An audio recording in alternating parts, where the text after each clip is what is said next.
Bismillahirrahmanirrahim. Alhamdulillahirabbil alamin wa bihi nasta'inu ala umuri dunya waddin wa ala alihi wa ashabihi wa man tabi'a sunanahum ila yaumiddin. Amin amin ya rabbal alamin. Qala rabbi shrah li sadri wa yassir li amri wahlul 'uqdatan min lisani yafqahu qawli. Amin ya rabbal alamin. Alhamdulillah, pada kesempatan malam hari ini kita diperkenankan oleh Allah Subhanahu wa taala untuk berkumpul, bertatap kembali dalam kajian metodologi memahami hadis Rasulullah sallallahu alaihi wasallam. Berfokus pada kitab beliau Dr. Ali Mustafa Yaqub rahimahullahu taala wa nafa'na bi ulumihi. Baik, alhamdulillah, pada kesempatan malam hari ini kita akan membahas tentang at-taqlid al-Arabiyyah fil hadis, yaitu tentang tradisi di dalam bangsa Arab terhadap hadis-hadis Rasulullah sallallahu alaihi wasallam. Namun sebelumnya kita telah bahas tentang illat di dalam hadis. Illat kita telah ketahui bersama bahwa illat di dalam hadis bukan di dalam ulumul hadis. Illat di dalam hadis ialah suatu sifat yang berada terhadap teks maupun di dalam mafhum terhadap hadis itu sendiri yang nanti bisa menghasilkan suatu hukum. Kemarin sudah kita lihat contohnya tentang kullu muskirin khamrun wa kullu khamrin haramun. Setiap sesuatu yang memabukkan itu adalah khamr, dan setiap khamr adalah diharamkan. Nah, jadi illatnya Rasulullah mengatakan khamr adalah haram karena memabukkan. Dari segala sesuatu yang memabukkan itu adalah diharamkan, baik sedikit maupun banyaknya. Ini adalah illat. Karena memabukkan maka berpotensi diharamkan. Kalau misalkan illatnya hilang, maka tentu hukum daripada keharaman khamr itu sendiri hilang, seperti itu. Begitu juga kita ketahui itu adalah illat mansusah, illat yang terdapat di dalam matan, di dalam redaksi suatu hadis. Terkadang juga ada illat yang ada di dalam mafhum hadisnya. Jadi tidak ditemukan illat itu di dalam matannya, di dalam redaksinya. Kecuali nanti ada usaha, ada mafhum di sana, ada kinerja yang lebih untuk memperoleh illat. Seperti kemarin telah kita contohkan di dalam buku ini tentang sur'atu an-nuhdah ila Bani Quraidah, tentang bergegasnya seorang sahabat menghadiri kampung halamannya Bani Quraidah. Nah, Rasulullah sallallahu alaihi wasallam melarang para sahabat saat itu untuk melakukan salat di jalan kecuali sampai pada kampung halamannya Bani Quraidah. Nah, larangannya di sini tidak bersifat mutlak. Boleh jadi larangannya mafhumnya adalah Rasulullah memerintahkan agar segera untuk menunaikan salat. Boleh jadi orang yang berpahaman lain menganggap itu adalah bentuk larangan yang mutlak untuk tidak melaksanakan salat di tengah jalan. Seperti ini. Semoga dimudahkan. Tentang itu adalah pembahasan kita yang pada pertemuan sebelumnya. Pertemuan kali ini kita akan membahas tentang at-taqlid al-arabiyyah fil hadis, tentang adat atau tradisi orang-orang Arab di dalam hadis-hadis Rasulullah. Yang pertama, yang penting sekali saya perlu sampaikan tentang tradisi di sini, tradisi khususnya di dalam hadis. Seringkali sebagian orang memahami semua perkara, semua anjuran yang datang dari Rasulullah itu adalah bersifat mutlak, wajib harus dikerjakan.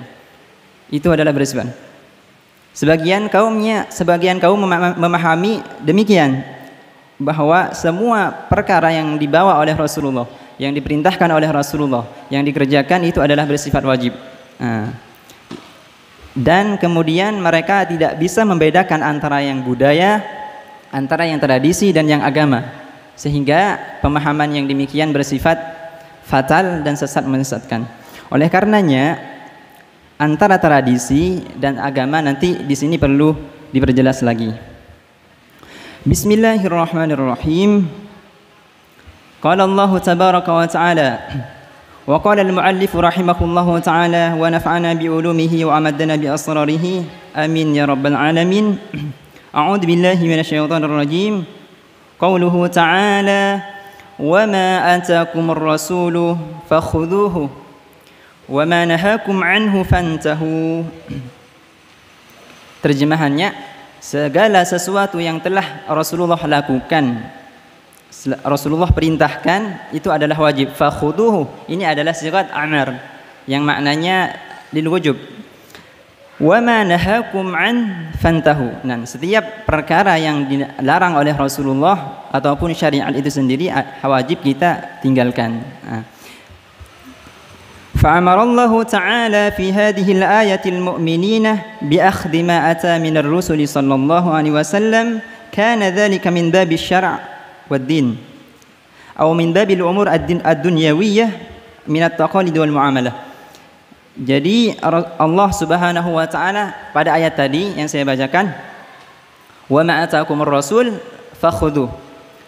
Di dalam ayat ini Allah Subhanahu wa taala memerintahkan umat Islam, khususnya umat kaum Nabi Muhammad SAW, untuk melakukan segala sesuatu yang Rasulullah perintahkan.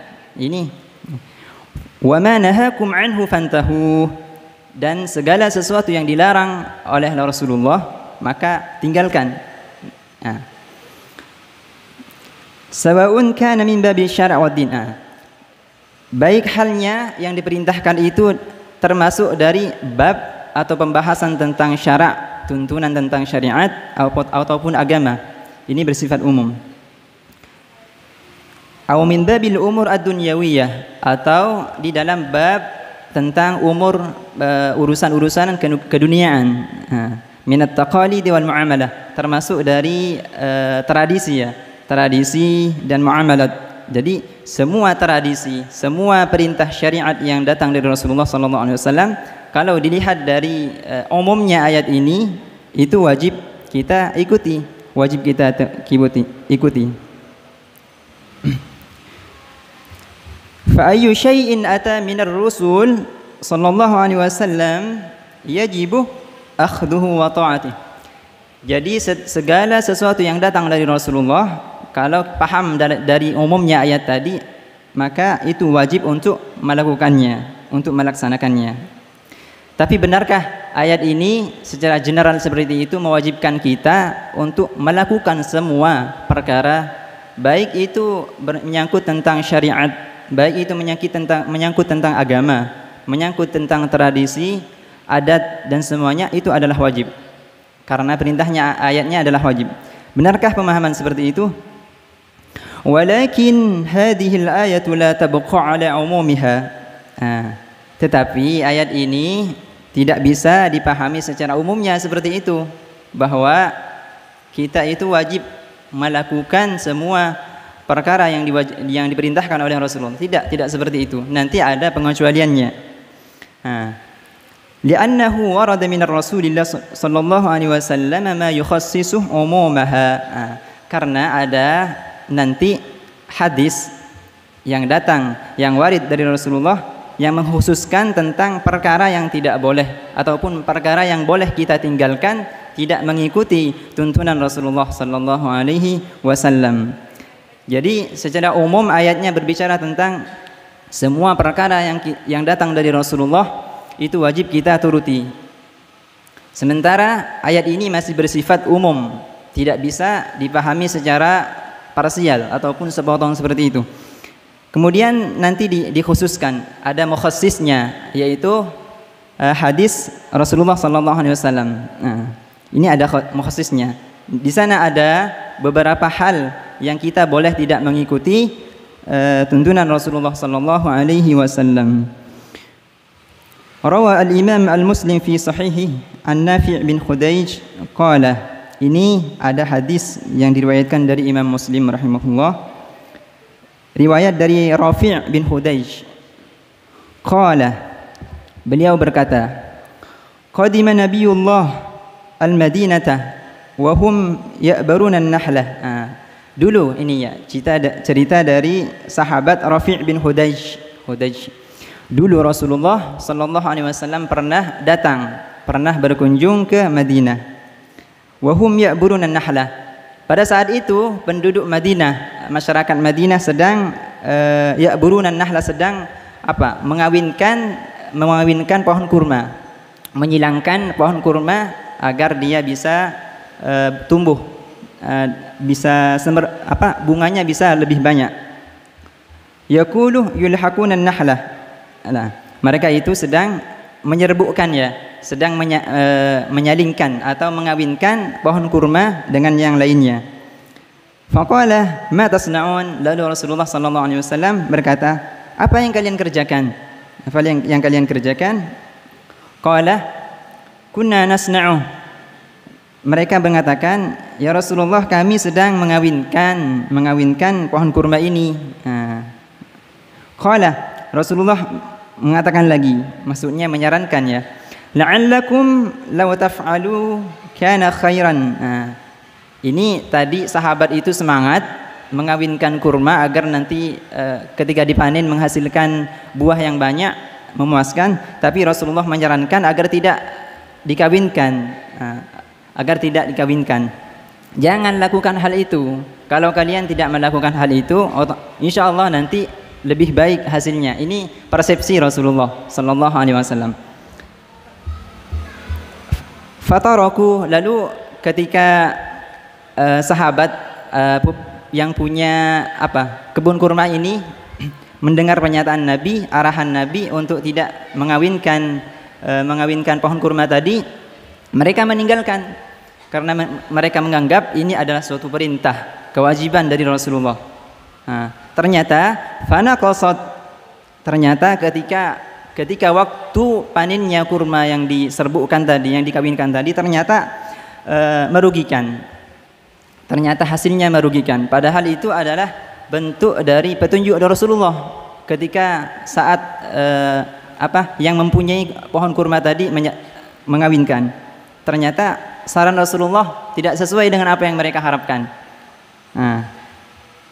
Qala fadzakaru dzalikalah. Lalu sahabat tadi menceritakan terhadap Nabi, ya Rasulullah, dulu jenengan pernah mengarahkan kami untuk tidak mengawinkan pohon kurma, tetapi ketika kami melaksanakan ternyata hasilnya malah membuat kami tidak puas, malah menyedihkan karena hasil dari panennya sedikit. Ini adalah saran Rasulullah ya. Faqala innama ana bashar. Nah, ketika Rasulullah mendengar pernyataan sahabat yang semacam itu, seolah-olah Rasulullah disalahkan ketika mereka tidak terima, ketika berontak terhadap pernyataan Rasulullah karena salah di dalam mengarahkan. Faqala innama ana bashar. Rasulullah mengatakan, hanya saja saya ini seorang manusia. Ini Rasulullah seolah-olah mengakui terhadap jati dirinya sebagai seorang insan yang bisa jadi salah, bisa jadi benar. Kalau itu tidak ada dalam turun-turunan wahyu. Idza amartukum bi syai'in min dinikum fakhudhuh. Ketika saya menyuruh kalian tentang sesuatu dari urusan agama kalian, maka ambillah, laksanakanlah. Wa idza amartukum bi syai'in min ra'yi fa innama ana bashar. Ketika saya menyuruh kalian dengan sesuatu, tentang sesuatu itu murni dari pendapat saya, hanya saja saya seorang manusia. Ini adalah pernyataan Rasulullah yang mengakui tentang jati dirinya sebagai seorang insan min basyariyah Rasulullah, bahwa beliau punya salah, punya persepsi al-dhon yang juga berpotensi salah karena bersifat manusiawi,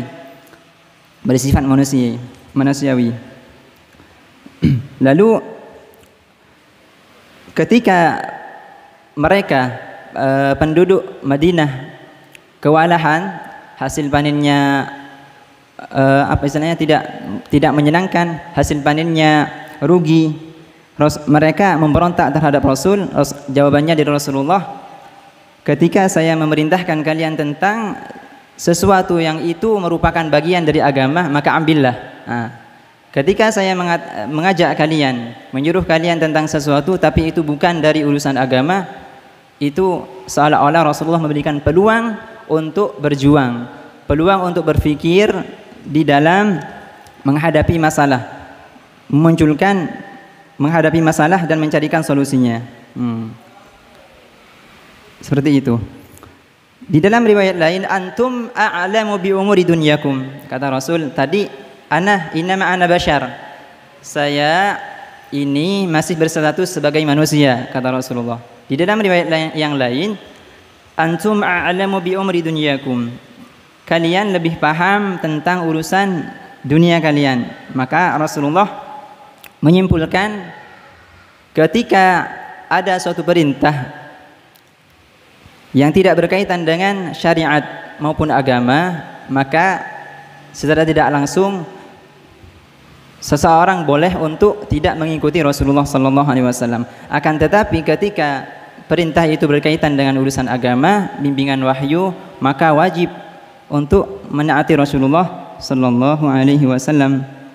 Jadi kembali kita lagi terhadap taklid tadi. Taklid ialah tentang kebiasaan. Kebiasaan di dalam suatu komunitas masyarakat yang sudah menjadi bagian dari kehidupan mereka, bagaimana cara mereka berpikir yang disepakati sehingga menjadi uruf, menjadi adat. Nah, dan taklid di sini imma ada kalanya berkaitan dengan agama, ada kalanya juga berkaitan terhadap urusan dunia. Nah, ketika budaya atau adat yang tidak ada kaitannya dengan agama, maka itu boleh untuk tidak mengikuti Rasulullah sallallahu alaihi wasallam. Jadi di dalam urusan keduniaan yang bersifat syariat Islam itu tidak bersifat mengikat, akan tetapi Islam masih memberikan peluang untuk umatnya, peluang untuk bagaimana mencarikan solusi, bagaimana memecahkan masalah dengan tanpa harus bersandar terhadap nas maupun syariat. Kalau itu berkaitan dengan urusan dunia, tidak ada kaitannya dengan syariat seperti salat, zakat dan semacamnya. فلا يبقى تلك الآية على عمومها لورود هذه الأحاديث التي تخصصها. Jadi ayat yang kita dengarkan tadi, yang kita bacakan tentang perintah Allah untuk mengikuti semua ajaran Rasulullah, semua yang datang dari Rasulullah, baik itu berupa perintah maupun larangan, seorang muslim itu wajib untuk mengikutinya. Itu adalah umumul ayah, bersifat umumnya ayatnya. Jadi tidak bisa ayat yang barusan kita dengar itu dipahami secara umumnya, melainkan harus ditakhsis, istilahnya dikhususkan. Boleh di sana kita tidak mengikuti tuntunan Rasulullah sallallahu alaihi wasallam di dalam bab al-umur ad-dunyawiyah wa taqalid, di dalam bab di dalam lingkup adat istiadat maupun tradisi. Oleh karenanya tentang hal ini Imam An-Nawawi di sini berkomentar, qala al-Imam Al-Muslim rahimahullahu taala fi kitabih babu wujub imtithali ma qalahu syar'an duna ma dzakarahu min ma'ishid dunya ala sabil ra'i. Jadi Imam An-Nawawi di dalam syarahnya kitab Muslim itu pernah menaruh satu bab tentang wajibnya melaksanakan perintah yang datang dari Rasulullah secara syara', tetapi tidak wajib untuk melaksanakan perintah tersebut di dalam bab ma'ishid dunya, di dalam urusan kehidupan. Nah, ala sabilir ra'i, yang itu murni pendapat Rasulullah, murni pendapat Rasulullah, sehingga tidak wajib untuk mengikuti perkataan Rasulullah, perilaku Rasulullah, suluk Rasulullah dan semuanya, kalau berurusan dengan al-umur ad-dunyawiyah, berkaitan dengan urusan keduniaan.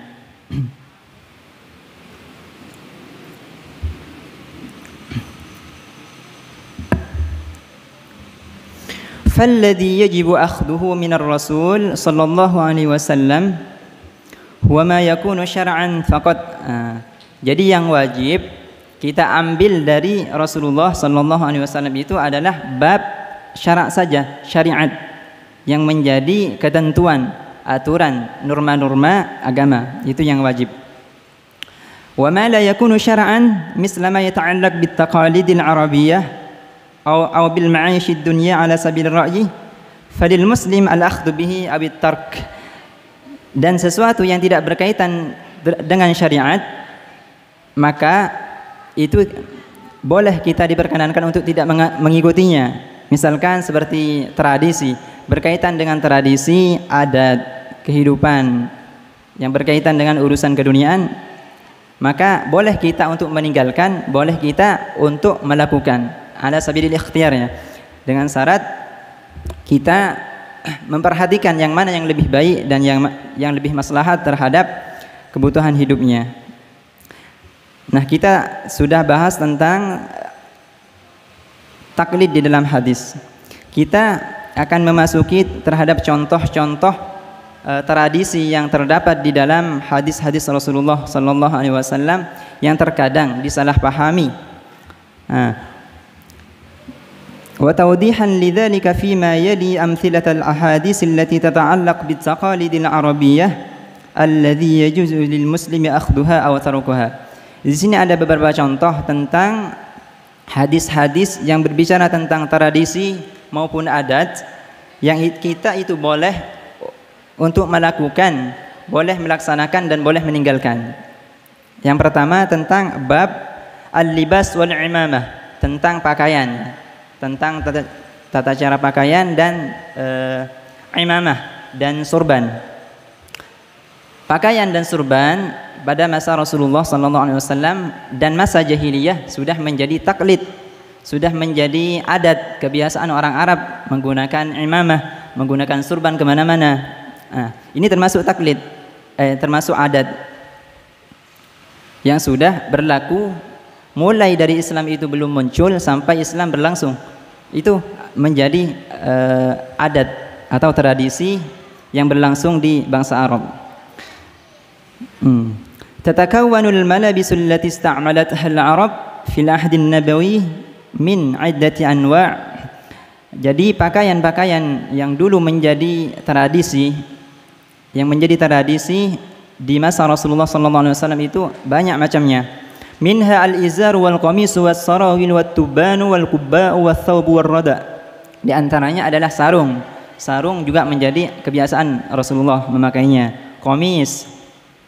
Komis, gamis, wa asrawil, dan juga celana. Wa tuban, baju dalam. Tuban itu celana pendek. Wal kubba'u, dan celana kubba dan baju kurung. Wa thawb, baju biasa. War rada, dan selendang. Wal burnus itu pakaian yang dipakai ketika musim dingin ya, ada tutupnya biasanya di kepalanya. Wal hillah baju tidur. Wal imamah, dan surban. Dan masih banyak lagi. Jadi ini termasuk adat, tradisi. Semua yang saya sebutkan itu termasuk tradisi, termasuk adat, bukan dari bab syariat. Wa min aksari ma yad'ihi ba'dun nas annahu libasun nabi sallallahu alaihi wasallam al-imamah. Termasuk yang lumrah, orang itu menganggap pakaian Rasulullah tradisinya itu menggunakan imamah, menggunakan surban. Hatta yara annaman labisal imamah huwa min ummatin nabi. Sehingga ini sebagian orang memahami orang yang menggunakan imamah, menggunakan surban itu hanya dia yang termasuk umat Rasulullah. Yang menggunakan imamah hanya dia yang termasuk umat Rasulullah. Wa man lam yalbisuha fahuwa laisa minhum. Dan orang yang tidak menggunakan surban itu tidak diakui umat Rasulullah. Ini pemahaman yang keras ya, pemahaman yang terlalu liberal, tidak secara ilmiah mengklaim dirinya mengakui umat Rasulullah, tapi menganggap dirinya yang paling baik, dirinya yang paling dekat mengakui terhadap umat Rasulullah sallallahu alaihi wasallam. Padahal sunnah yang kita pahami tidak hanya sebatas menggunakan imamah, menggunakan sarawil, menggunakan jubah dan sebagainya, tidak. Sunnah lebih meluas lagi kita pahami. Sunnah itu masih masuk terhadap semua aspek kehidupan manusia. Tidak hanya sebatas itu. Tidak hanya sebatas menggunakan surban, menggunakan sarung, menggunakan jubah, tidak.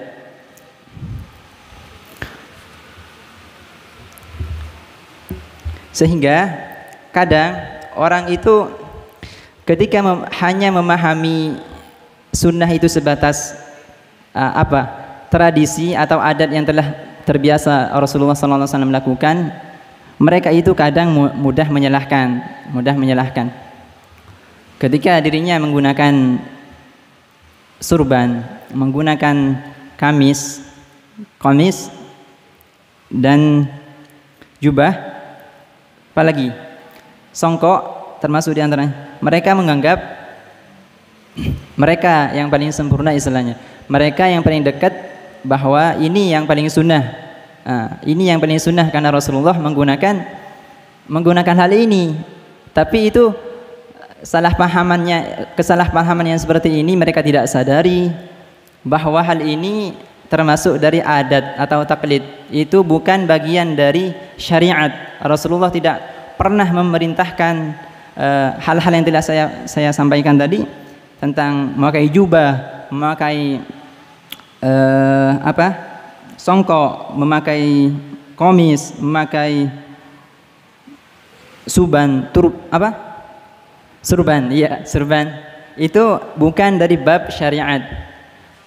Tapi kalau misalkan orang ingin ittiba' terhadap Rasulullah dengan niat yang kuat, mau mencontoh Rasulullah, bukan dari dzatiyah ibadah itu, bukan dari dzatiyah memakai surban itu dia dapat pahala, tidak. Tapi karena ittiba'nya terhadap Rasulullah, baru orang itu dengan niatnya dikatakan mendapatkan pahala. Kalau hanya menggunakan gamis, surban dan songkok semacamnya, tidak mendapatkan pahala. Karena itu bukan dari bab bagian dari syariat, seperti itu.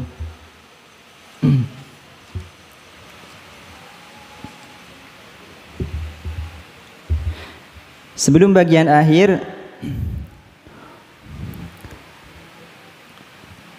kana Rasulullah sallallahu alaihi wasallam yalbasuhu mithla al-izari wal qamisi wal ridai ba'd an-nas yalbisu al-imamah ma'al bantalun al-kabawi al-musamma bintal jans ka'anna syi'ar an-nabi imamah. Jadi Rasulullah sallallahu alaihi wasallam dulu memang seringnya menggunakan imamah, surban dan bintol. Bintol itu celana ya, celana. Kalau kita samakan dengan celana yang sekarang mungkin celana jeans. Seolah-olah itu termasuk dari syiar Rasulullah. Padahal itu merupakan dari bab at-taqalid ya.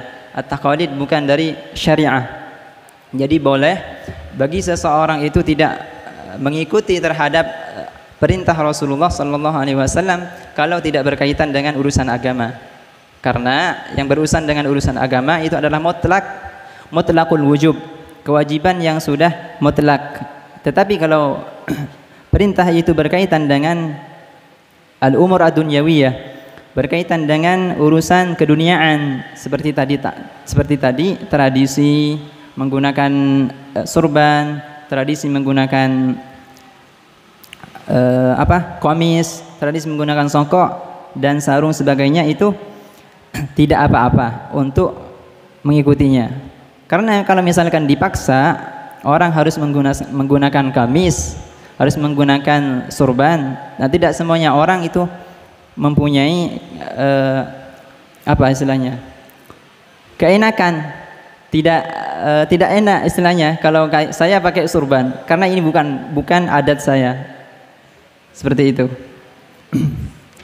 Mungkin kita cukupkan sampai di sini kajian kita pada malam hari ini tentang at-taqalid al-arabiyyah fil hadis, tentang tradisi-tradisi orang Arab saat itu yang mana tradisi mereka sudah masuk ke dalam hadis atau dipahami sebagai sunnah. Jadi kesimpulannya tidak di dalam bunyi ayat tadi tidak mutlak mengikuti semua perintah Rasulullah sallallahu alaihi wasallam dalam tanda kutip, baik berkaitan dengan hubungan syariat, hubungan adat istiadat, budaya dan tradisi, dan bab muamalah. Dalam artian tidak wajib untuk mengikuti semuanya. Mungkin kita cukupkan sampai di sini. Semoga Allah Subhanahu wa taala memberikan pemahaman terhadap para jemaah semuanya. Sahalallahu fiqhahum wa nafa'ana Allah bihada al-jilsa al-mubarakah insyaallah. Hadanallahu wa iyyakum wallahul muwafiq ila ma yuhibbu wa yarda.